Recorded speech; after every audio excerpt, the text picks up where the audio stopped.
నేను నిన్న ఒక వీడియో పెట్టి ఇన్‌స్టా‌ల రీతు ఎలిమినేటెడ్ అని చెప్పేసి. అది యాక్చువల్‌గా పెట్టిన తర్వాత చాలామంది ఫేక్ అన్నారు. కొంతమంది అన్‌ఫేర్ అన్నారు. కొంతమంది ఎపిసోడ్ చూసిన తర్వాత చెప్పు బ్రో కాలేదు ఎలిమినేట్ అన్నారు. కానీ చెప్పాలంటే రీతు నా డేంజర్ జోన్‌లో కూడా లేదు. డేంజర్ జోన్‌లో వేరే వాళ్ళు ఉన్నారు. డేంజర్ జోన్‌లో కూడా లేకుండే కానీ షీ ఈస్ ఎలిమినేటెడ్. ఓకే. నా మాట మీరు నమ్మకపోతే ఒకసారి అఖిల్ మాటల్లో ఒకసారి వినండి అఖిల్ ఏం చెప్తున్నాడు. Thank you so much Ritu support చేసిన అందరికీ. And but she eliminated unfortunately.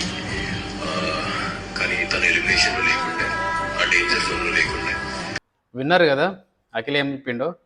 So ఏంటంటే ఇక్కడ రీతు ఎలిమినేట్ అయిపోయింది. యాక్చువల్గా చెప్పాలంటే రీతు నుంచి మంచి కంటెంట్ వస్తుంది, బాగానే ఎంటర్టైన్ చేస్తుంది. మనం మ్యాథ్స్ ఏదైతే చేసిందో దాంట్లో కొంచెం ఇంకా తెలియదు కదా మ్యాథ్స్ కూడా, కొంచెం దాని నుంచి కూడా కొంచెం ఫన్ క్రియేట్ అయింది, కొంచెం బాగానే ఉంది ఇన్ హౌస్లో. సుమన్ నుంచి అయితే ఎలాంటి ఉపయోగం లేదని నా ఒపీనియన్, నాది ఆ స్టేట్మెంట్ కాదు, నా ఒక ఒపీనియన్ అది. తన నుంచి ఎలాంటి యూజ్ లేదన్నట్టుగా. ఎందుకంటే బర్నీ గారితో తప్ప వేరే వాళ్ళతో మాట్లాడట్లేదు చూసుకుంటే.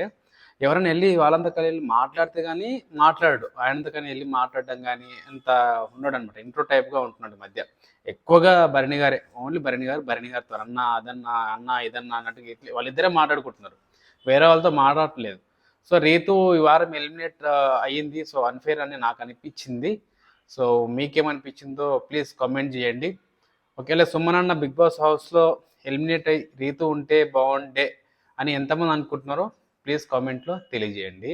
అండ్ నా ఇన్స్టా పేజ్ ఇంకా ఫాలో అవ్వకపోతే ప్లీజ్ ఫాలో కొట్టు మామ.